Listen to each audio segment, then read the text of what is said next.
একটু বুদ্ধি খাটিয়ে গুছিয়ে সংসারের সব কাজগুলো আমি কিভাবে খুব দ্রুত সেরে ফেলি সেটাই আজ শেয়ার করব। আমাদের প্রত্যেকের সংসার কিন্তু অন্যজনের সংসারের থেকে তাদের চিত্রটা কিন্তু আলাদা হয়। তাই আমাদের নিজেদেরই গুছিয়ে নিতে হয় যে আমাদের সংসারটা ঠিক আমরা কিভাবে সুন্দরভাবে গুছিয়ে পরিপাটি করে রাখবো।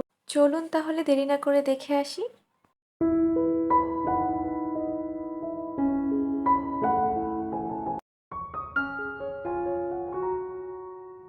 হ্যালো এভরিওয়ান, আসসালামু আলাইকুম। কেমন আছেন সবাই? আশা করছি সবাই অনেক অনেক ভালো আছেন।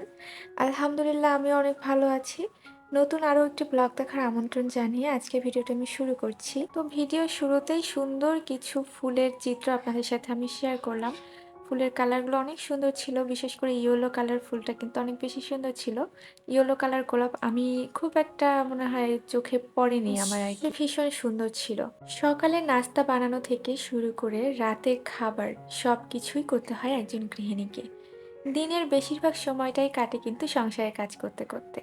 তো সকালবেলা ঘুম থেকে উঠে ওই প্রতিদিনের মতোই রান্নাঘরে চলে এসেছি। আর একজন স্ত্রীর এবং একজন মায়ের দায়িত্ব কিভাবে পালন করতে হয় সেটাই করছি। তবে আমাদের গৃহিণীদেরকেই যেহেতু সব কাজগুলো গুছিয়ে গুছিয়ে করতে হয়, কারণ আমাদেরকে সাহায্য করার মতো কেউ থাকে না। তো এজন্য নিজের কাছে কিন্তু নিজেকেই সহজ করে নিতে হয়।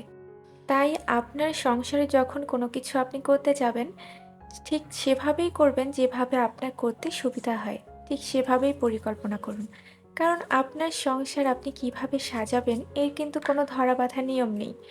যদিও আমাদের সমাজে আমরা কোনো সিদ্ধান্ত নেয়ার আগে এটা ভাবি অন্যরা কি ভাববে। আসলে একটা কথা মনে রাখবেন, অন্যরা কি ভাববে সেটা চিন্তা করতে গেলে আমাদের জীবন কিন্তু অনেক কঠিন হয়ে যাবে। অনেক কিছুই কিন্তু আপনার জন্য কঠিন হয়ে পড়বে, দুর্বিষহ হয়ে পড়বে। তাই এসব না ভেবে আপনার সংসার আপনি কিভাবে সাজিয়ে গুছিয়ে নিবেন সেটা একমাত্র সিদ্ধান্ত কিন্তু আপনার নিজেকেই নিতে হবে। তবে এক্ষেত্রে কিছু নিয়ম মেনে রাখলে ভালো। যেমন ধৈর্যশীল অবশ্যই হতে হবে। আমার মতো ধৈর্যহীন হলে কিন্তু একদমই চলবে না। তাই যেকোনো সিদ্ধান্ত নেয়ার আগে একদম মাথা ঠান্ডা রেখে সুন্দরভাবে পরিকল্পনা করে এরপর সিদ্ধান্ত নিবেন। আপনার জীবন সঙ্গিনীর সাথে শেয়ার করে একসঙ্গে। আর অন্যদিকে কিন্তু আমরা একটা কাজ করে থাকি। আসলে আমরা আমাদের জায়গা থেকে আমাদের আত্মবিশ্বাস কিন্তু খুবই কম। নিজের সামর্থ্য সম্পর্কে আপনাকে কিন্তু আত্মবিশ্বাসী হতে হবে। আপনার সংসার অন্যজনের তুলনায় কিন্তু আপনার সংসারের চিত্র কিন্তু একদমই আলাদা ও ভিন্ন। তাই সেদিকে দৃষ্টি না দিয়ে নিজের আত্মবিশ্বাস বাড়ান এবং আপনার সংসারের আপনার সামর্থ্য অনুযায়ী আপনার সংসারটিকে গুছিয়ে রাখেন। আমরা অনেক সময় এই যে আমরা যেমন ভিডিও আপলোড করি বা অনেকেই আমরা লাইফস্টাইল ব্লগগুলো দেখি বা অনেকের মনে কিন্তু এরকম ধারণা আসে যে আ আপুদের সংসার কত সুন্দর। আসলে তারা তাদের সামর্থ্য অনুযায়ী তাদের সংসারটা সাজিয়েছে। তাই আপনাদের নিজেদেরকে নিজেদের সামর্থ্য অনুযায়ী আপনার সংসারটাকে সুন্দর পরিপাটি করে গুছিয়ে তারপর করতে হবে। এই যে যাই হোক, আর সকালবেলা আমি এই যে নাস্তা রেডি করছি। তাইনের পাপা অফিসে চলে যাবে তার জন্য আমি টিফিন রেডি করছিলাম। তো এক্ষেত্রে কিন্তু আমি একটা চালাকি করেছি। আপনারা হয়তোবা খেয়াল করলে বুঝতে পারবেন যে এটা আমি কিন্তু গতকাল যে বিফ তেহারিটা রান্না করেছিলাম এটা কিন্তু সেটাই। তো আমি কিন্তু যখন রান্না করি তখন একটু বেশি করেই রান্না করি যেন ফ্রিজে রেখে দিতে পারি। আর পরের দিন হয়তোবা সকালে তাইনের পাপা অফিসে যাওয়ার সময় টিফিনটা আমি সেই যে খাবার রান্না করেছি ওটা দিয়েই যেন চলে যায় আরকি। এই তো সে এখন অফিসে চলে যাবে। হঠাৎ করে তার কাশি হচ্ছিল, বলছিল যে আমাকে কয়েকটা লং দাও। তো আমি পরে তাকে আবার কয়েকটা লং দিয়ে দিলাম। তবে এই যে দেখেন সকালবেলা আসলে ব্যস্ততার সময় থাকে। সকালবেলা উঠে খাবার-দাবার রেডি করা মানে স স প্রতিটা দিন কিন্তু সকালবেলা সবথেকে বেশি ব্যস্ত সময়টা কাটে। এজন্য আমাদের নিজেদের কাজগুলোকে নিজেরাই কিন্তু বুদ্ধি করে করে নিতে হবে। যেমন আমি এই যে একটু খাবার কিন্তু আমি ডিপে রেখে দিয়েছিলাম। এই যে এখন সকালবেলা ঘুম থেকে উঠে আমার কিন্তু বেশি কষ্ট করতে হয়নি। আমি ওই খাবারটাই বের করে জাস্ট ওভেনে গরম করে আবার চুলায় একটু সুন্দর করে গরম করে কিন্তু ৫ মিনিটের ভিতরেই কিন্তু খাবারটা রেডি করতে পেরেছি। তো এই তো আপনারাও ঠিক এরকম করতে পারেন। যদি ফ্রিজের খাবার খেতে আপনারা স্বাচ্ছন্দ্য বোধ করেন, তাহলে কিন্তু এভাবে কাজ কিছুটা এগিয়ে রাখতে পারেন।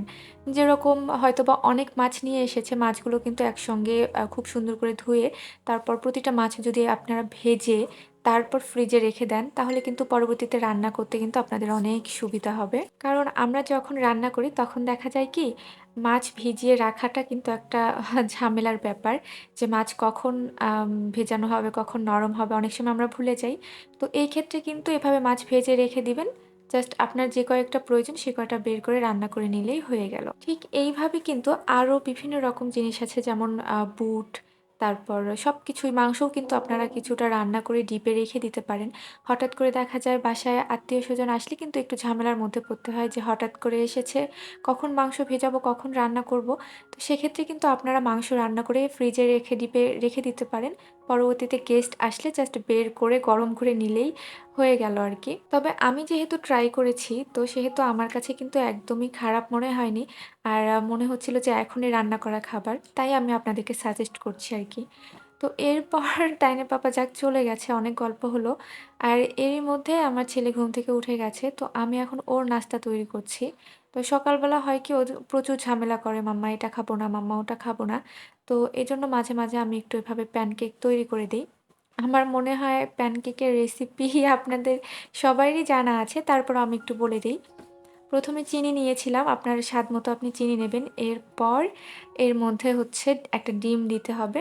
তারপর চিনিটা খুব যাতে ভালোভাবে একদম গলে যায়, এভাবে করে ফেটিয়ে নিতে হবে। আর 1/2 চা চামচ বেকিং সোডা দিতে হবে। আর এটা কিন্তু বেকিং সোডা কিন্তু পরিমাণের উপর নির্ভর করে, তাই একটু বুঝে দিতে হবে।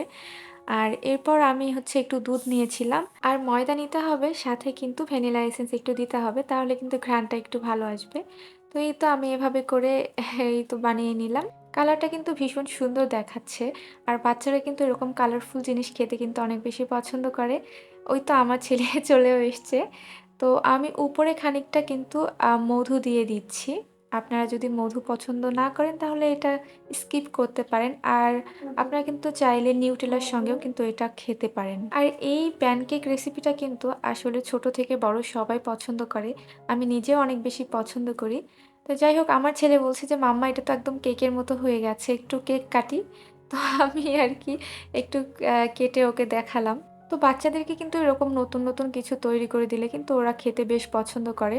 তো এই দেখতেই পাচ্ছেন ও অনেক মজা করে খাচ্ছিল। আমি জানি যে ওর পছন্দ হবে এটা। তো আমি কিন্তু প্রায় এটা বানিয়ে দেই। দেখা যায় প্রতিদিন যদি একই রকম খাবার দেওয়া হয় তাহলে কিন্তু ওরা খেতে চায় না। তো এদের রুচির পরিবর্তন করার জন্য কিন্তু মাঝে, মাঝে এরকম ভিন্নধর্মী কিছু তৈরি করে দিতে হয়। তো যাই হোক, আমি চেষ্টা করি যে একেক দিন একেক রকম কিছু মানে নাস্তায় রাখার জন্য। তো ভিডিওর এই পর্যন্ত আপনারা যারা, যারা আমার সাথে এখন পর্যন্ত আছেন তাদেরকে অনেক, অনেক ধন্যবাদ।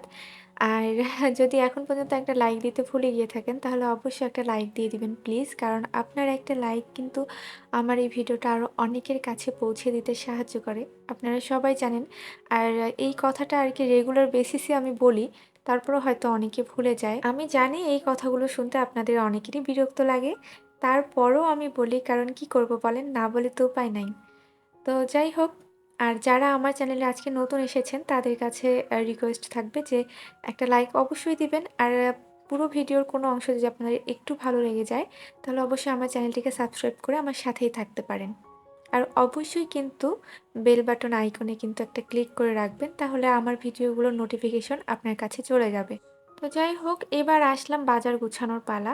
তাইনের পাপা কাল রাতে বাজারগুলো করে নিয়ে এসেছিল। আমি কিন্তু এগুলো মানে তখন পর্যন্ত ফ্রিজেও রাখিনি আর খুলিওনি। কারণ শরীরটা একটু খারাপ লাগছিল, আমি শুয়ে পড়েছিলাম। তো এখন এই যে সব বাজারগুলো আমি গুছিয়ে নিচ্ছি। এখানে একটা ঝামেলা করে ফেলেছে ও। আসলে আমি সেদিন নিজে গিয়ে বাজার করে নিয়ে আসছিলাম। কারণ তাইনের পাপাকে বলেছিলাম যে, "বাজার শেষ হয়ে গেছে, তুমি বাজারটা করে নিয়ে এসো।" কিন্তু ও সেদিন ভুলে গিয়েছিল। তো তাই আমি নিজে গিয়ে বাজারগুলো করে নিয়ে আসছি। তো আমি যেগুলো তাকে আনতে বলেছিলাম, সেম বাজার সে আজকে আবার নিয়ে আসছে। তো মানে ডাবল, ডাবল বাজার হয়ে গেছে। ফ্রিজে পুরা একদমই জায়গা নেই। তো এগুলো রাতের বেলা ওরকমই ছিল। সকালবেলা জাস্ট এই যে আমি আপনাদের সাথে এই যে সবকিছু শেয়ার করলাম। তো এবার আসলাম রান্নাঘরে দুপুরে রান্না করার জন্য।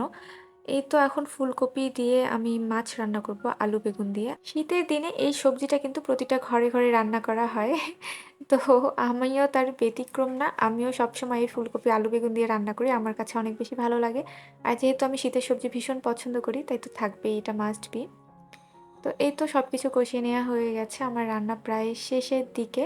এখন সবকিছু হয়ে গেছে। জাস্ট মাছটা ঢেলে দিব এর মধ্যে। তবে যাই হোক আমার ভিডিও আপনাদের কাছে কেমন লাগলো তা কিন্তু কমেন্টে অবশ্যই জানাবেন।